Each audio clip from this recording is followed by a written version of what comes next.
Students, so we are again back with physiology, that is the endocrine system. Endocrine system आप लोग जानते ही होंगे, नाम भी सुना होगा, है ना? There is a system that is concerned with the production and release of chemical substances called hormones directly into the blood that affects the target organs and the functions. The organs that release these hormones are called the endocrine glands, है ना? तो ये एक ऐसा system है ना, जिसमें क्या होता है, इसमें ऑर्गन से या ग्लैंड से हार्मोन्स का भी प्रोडक्शन होता है और रिलीज होता है, और वो हार्मोन जो है अपने टारगेट ऑर्गन्स तक उसको पहुंच के उसको इफेक्ट उस पर डालता है। ठीक है, ये जो एंडोक्राइन सिस्टम जो होता है, इसके ग्लैंड्स में कोई भी डक्ट्स नहीं होता, इसके ग्लैंड्स में कोई भी डक्ट जो है नहीं होता, means these are the ductless glands. तो these ductless glands release the hormone directly into the blood. Okay, यानी वो ब्लड में डायरेक्टली हार्मोन्स को रिलीज करता है, उसको कोई भी डक्ट की जरूरत नहीं है। डक्ट अगर आप लोगों को समझ में नहीं आ रहा है तो समझ लीजिए, अगर एक्सोक्राइन ग्लैंड्स होता तो क्या होता है, ये ट्यूबुलर स्ट्रक्चर रहता है, इससे क्या होता है कि ये एंजाइम्स होता है या कोई जूसेस होता है वो पास करता है। ये तो बेसिकली ट्यूबुलर स्ट्रक्चर है दैट कन्वे द जूस या एंजाइम्स, उसको डक्ट कहते हैं। लेकिन exocrine glands they do not have ducts, means कोई भी डक्ट्स नहीं।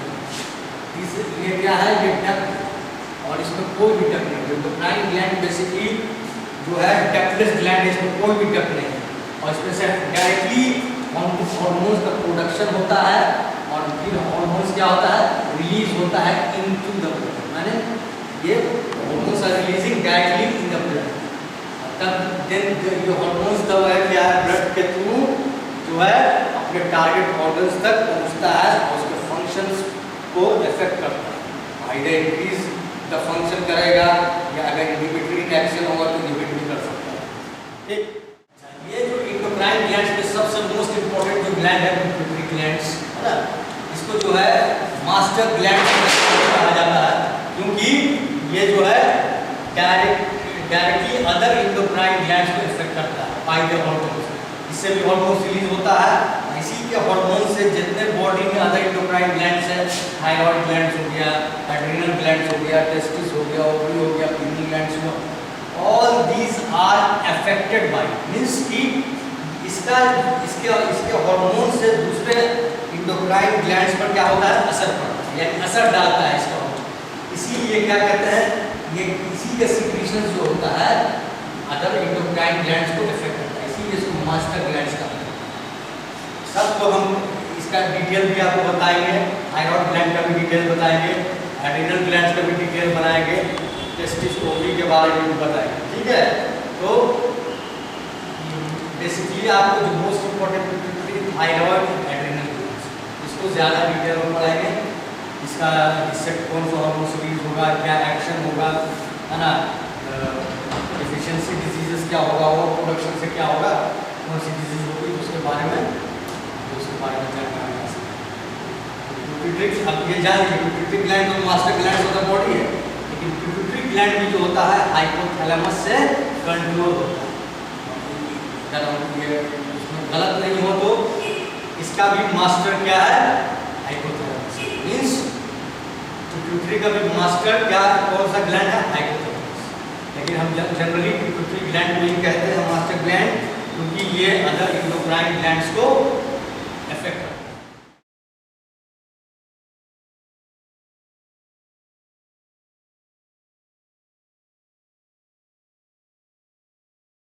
ठीक है, हम लोग जो है पिट्यूटरी ग्लैंड को देखेंगे। पिट्यूटरी ग्लैंड जैसा हम जान रहे हैं कि, है ना, ये ऐसा एंडोक्राइन ग्लैंड्स है जो बहुत ही छोटा होता है साइज में, और इसका वेट अप्रॉक्सीमेटली 0.5 ग्राम के आसपास होता है। और ये जो होता है हाइपोथैलेमस के बेस से इन्फंडिबुलम, जिसको एक स्टॉक कहते हैं, उसी से लटका रहता है और इस पर रेस्ट करता है स्फिनोइड बोन पर। जैसे इससे पहले बता रहे थे कि ये जो हार्मोन रिलीज करता है ये हमारे बॉडी में जितना और भी इंडोक्राइन ग्लैंड्स है उसको क्या करता है, अफेक्ट करता है। इसीलिए हम पिट्यूटरी ग्लैंड को master gland of the body कहते हैं। इसका मतलब ये और भी जो इंडोक्राइन ग्लैंड्स है उसको क्या करता है, रेगुलेट करता है। लेकिन पिट्यूटरी ग्लैंड भी इससे रेगुलेट होता है, हाइपोथैलेमस। तो पिट्यूटरी का मास्टर कौन कहलाएगा, हाइपोथैलेमस। पिट्यूटरी का जो मास्टर जो है that is the hypothalamus. Hypothalamus also releases certain factors, कुछ फैक्टर्स रिलीज करता है पिट्यूटरी ग्लैंड को, जो हार्मोन्स को रेगुलेट करता है। अच्छा, पिट्यूटरी ग्लैंड का जो दूसरा नाम है उसको हम क्या कहते हैं, हाइपोफिसिस। क्या कहते हैं, हाइपोफिसिस। हाइपोफिसिस कहिए या पिट्यूटरी कहिए, दोनों जो है एक ही चीज। पिट्यूटरी ग्लैंड को 3 पार्ट में हम बांट सकते हैं। पहला होता है एंटीरियर पिट्यूटरी ग्लैंड्स, दूसरा होता है इंटरमीडिएट पिट्यूटरी ग्लैंड्स, और तीसरा होता है पोस्टीरियर पिट्यूटरी ग्लैंड। तो पहला क्या है, एंटीरियर पिट्यूटरी ग्लैंड है, दूसरा जो है इंटरमीडिएट है, और तीसरा पोस्टीरियर पिट्यूटरी ग्लैंड। तो हर से अलग अलग, एंटीरियर से अलग हार्मोन सीक्रेट होगा, इंटरमीडिएट से अलग हार्मोन सीक्रेट होगा, पोस्टीरियर पिट्यूटरी ग्लैंड से जो है अलग हार्मोन सीक्रेट होगा। ठीक है, अब हम सबसे पहले जो देखेंगे एंटीरियर पिट्यूटरी, इसको हम क्या कहते हैं, एडिनोहाइपोफिसिस भी कहते हैं। जब हम एंटीरियर पिट्यूटरी ग्लैंड को देखेंगे तो ये 2 तरह के सेल से बना हुआ है। वो होता है क्रोमोफोर्स, दूसरा होता है क्रोमोफिल्स। क्रोमोफोर्स और दूसरा होता है क्रोमोफिल्स। तो क्रोमोफोर्स वैसा सेल्स है जो स्टेन नहीं ले पाता है। जो सेल्स स्टेन नहीं ले पाता है उसको हम क्या कहते हैं, क्रोमोफोर्स कहते हैं। और जो सेल स्टेन ले लेता है उसको हम क्या कहते हैं, क्रोमोफिल्स कहते हैं। उसको क्या कहते हैं, क्रोमोफिल्स।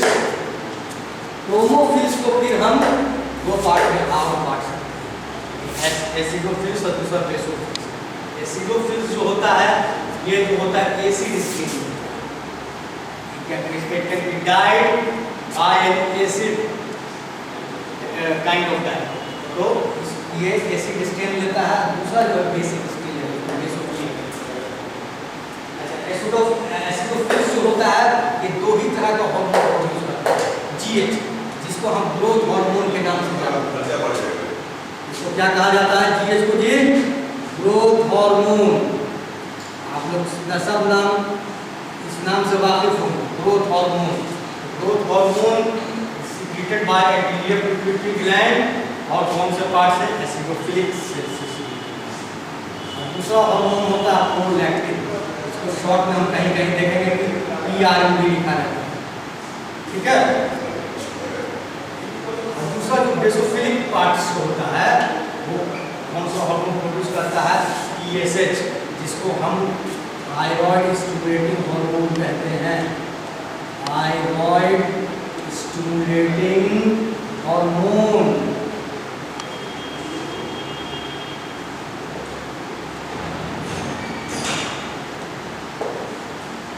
एसीटीएच, एसीटीएच क्या हुआ, एड्रीनोकोर्टिकोट्रोपिक हार्मोन। ये कौन सा हार्मोन हो गया, एड्रीनोकोर्टिकोट्रोपिक हार्मोन।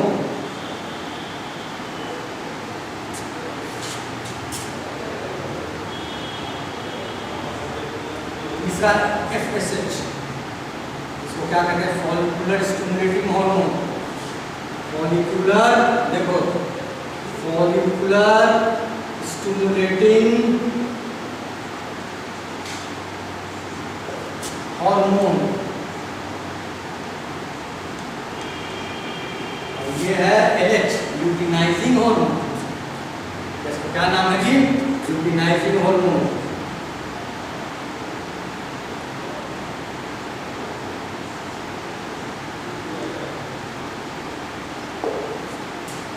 तो ये कहानी अभी हम सबका भी फंक्शन अलग अलग बताएं। एक हो गया इंटीरियर पार्ट, इंटरमीडिएट पार्ट जो होता है ना, तो ये जो हार्मोन प्रोड्यूस करता है इसको क्या कहा जाता है, MSH, मेलानोसाइट स्टिमुलेटिंग हार्मोन। लेकिन कहीं कहीं पर डाउटफुल केस है कि ह्यूमन बींग्स में ये हार्मोन एक्चुअली प्रोड्यूस होता है कि नहीं। तो ये प्रोड्यूस अगर होता है ना, या अगर थोड़ा बहुत प्रोड्यूस हो रहा है, ये किससे कंसर्न होगा, प्रोडक्शन ऑफ मेलेनिन से। मेलेनिन जो होता है पिगमेंट होता है जो हमारे स्किन को कलर करता है, तो मेलेनिन स्टिमुलेटिंग हार्मोन ये प्रोड्यूस करता है। लेकिन कहीं कहीं पर लिखेगा कि डाउटफुल केस ह्यूमन बींग्स में ये एक्चुअली एग्जिस्ट करता है कि नहीं करता है, इसका भी मतलब बहुत ठीक से पता नहीं चलता। अच्छा, हम तीसरे जो पोस्टीरियर पिट्यूटरी की बात कर रहे हैं, पोस्टीरियर पिट्यूटरी ग्लैंड ये भी दो इंपॉर्टेंट हार्मोन प्रोड्यूस करता है। क्या होता है, ADH, anterior directive anti directive hormone ना, इसको वेसोप्रेसिन के नाम से भी जाना जाता है। क्या कहा जाता है, वेसोप्रेसिन। दूसरा है ऑक्सीटोसिन, दूसरा क्या है, ऑक्सीटोसिन, है ना। तो इतना तरह का हार्मोन जो है पिट्यूटरी ग्लैंड से निकलता है।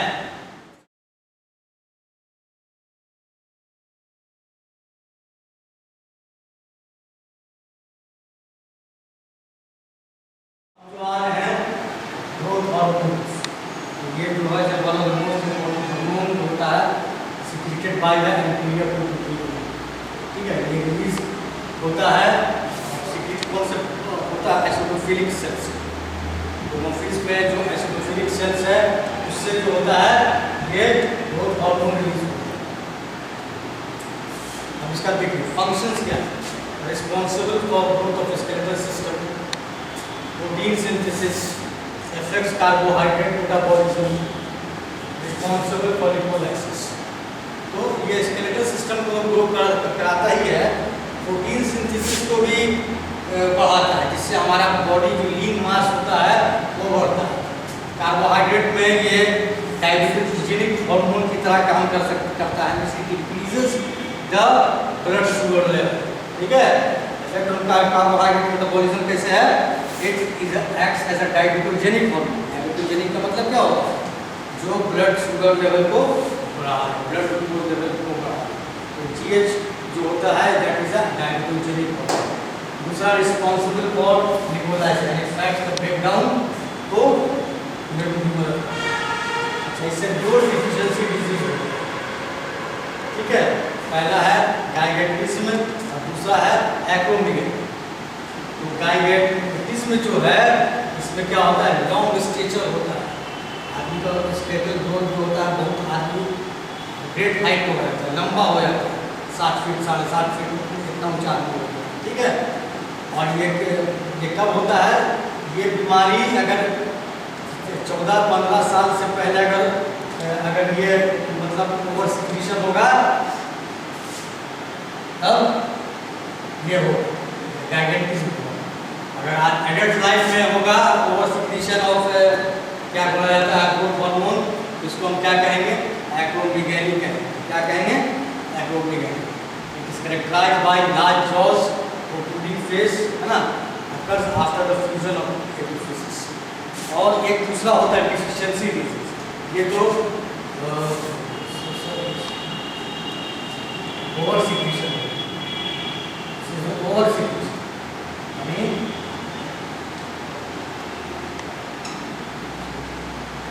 ओवर सिक्रीशन में क्या होगा, गाइगेटिज्म होगा, एक्रोमेगाली होगा, मतलब डिक्रीज सिक्रीशन यानी डेफिशिएंसी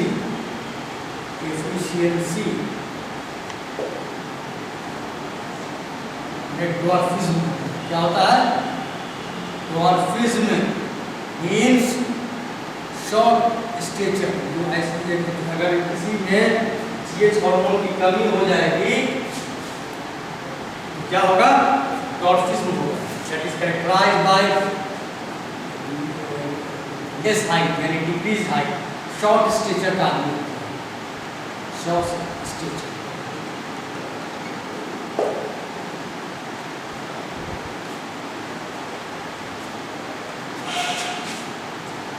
अब जो है ये देखिए प्रोलैक्टिन दूसरा हार्मोन है जो that is responsible for the secretion of milk in females.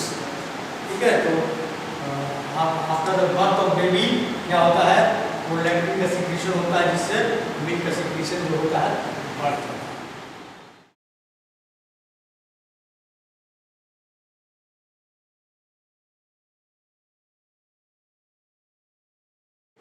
तो हम दूसरा जो हार्मोन दे रहे हैं TSH, इसको क्या कहते हैं, थायराइड स्टिमुलेटिंग हार्मोन। नाम ही से पता चल रहा है कि थायराइड ग्लैंड को स्टिमुलेट करेगा। ठीक, तो ये कौन से बेसोफिलिक सेल्स ऑफ एंटीपिट्यूटरी ग्लैंड से रिलीज होगा। जब थायराइड ग्लैंड को स्टिमुलेट करेगा तो थायराइड ग्लैंड से क्या होगा, हार्मोन्स रिलीज होगा। कौन सा हार्मोन रिलीज होगा, T3 and T4। T3 and T4 hormones जो होता है that is released by TSH।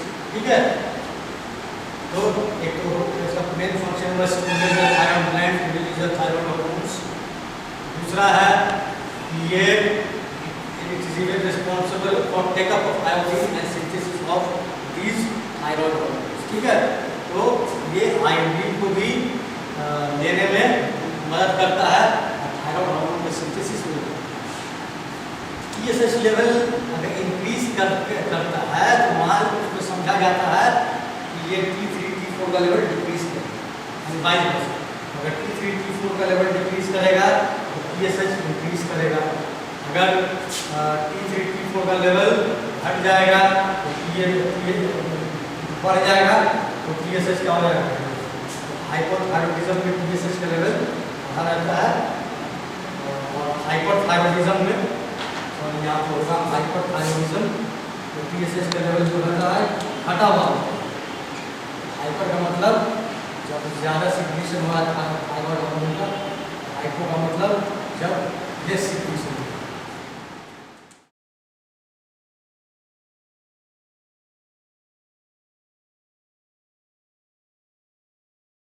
एक होता है ACTH, adrenocorticotropic hormone, this is released by the basophilic cells of the pituitary gland। तो ये basophilic cells of the pituitary gland से release होता है ना, और ये एड्रिनल ग्लैंड को स्टिमुलेट करता है। हमारा एड्रिनल ग्लैंड जो होता है किडनी के ऊपर रहता है ना, तो ये मान लीजिए कि ये आपका किडनी है ना, ये आपका किडनी है, इसके ऊपर जो ग्लैंड्स रहता है इसको हम कहते हैं एड्रिनल ग्लैंड्स, है ना, जो ग्लूकोकॉर्टिकॉइड मिनरलोकॉर्टिकॉइड जैसे हार्मोन्स को सिक्रीट करता है।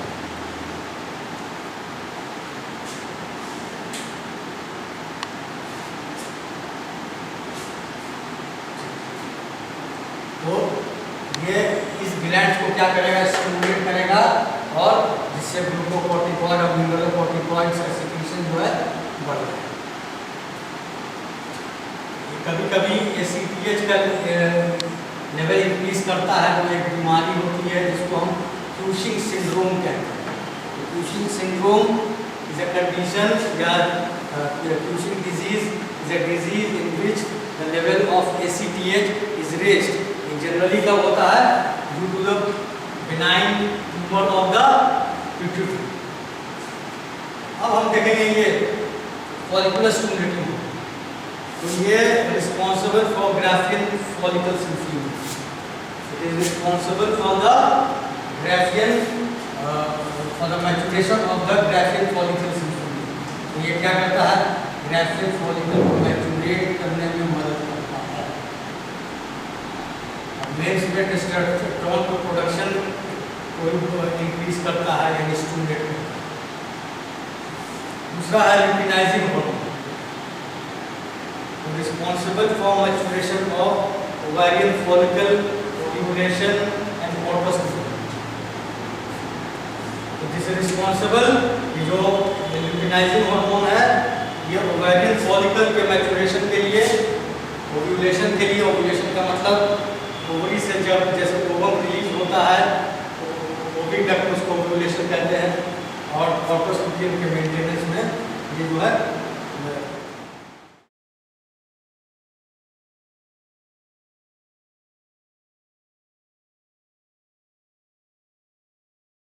देखेंगे इंटरमीडिएट पिट्यूटरी MSH यानी मेलानोसाइट स्टिमुलेटिंग हार्मोन। तो ये एक्चुअली इसका जो प्रेजेंस जो ह्यूमन बींग्स में डाउटफुल है, लेकिन फिर भी इसका जो मेजर फंक्शन है responsible for the production of melanin, यानी मेलेनिन जो पिगमेंट होता है जो स्किन में पाया जाता है उसको प्रोड्यूस करने में इसका अहम रोल होता है। अब आइए posterior pituitary gland. Posterior pituitary gland से हम जैसा कि बता चुके थे कि दो हार्मोन सीक्रेट होता है, ADH और ऑक्सीटोसिन। ADH से क्या रिलीज होता है, सॉरी ये ADH को वेसोप्रेसिन भी कहा जाता है, और दूसरा हार्मोन जो है oxytocin. ADH is responsible for conserving water by enhancing the absorption, यानी किडनीज पर ये एक्ट करके वाटर को कंजर्व करता है, यानी वाटर को लॉस होने नहीं देता। जब हमको अगर हाइपोवोलेमिया हो जाता है तो उस केस में ADH का सिक्रीशन बढ़ जाता है ताकि वाटर को कंजर्व कर सके।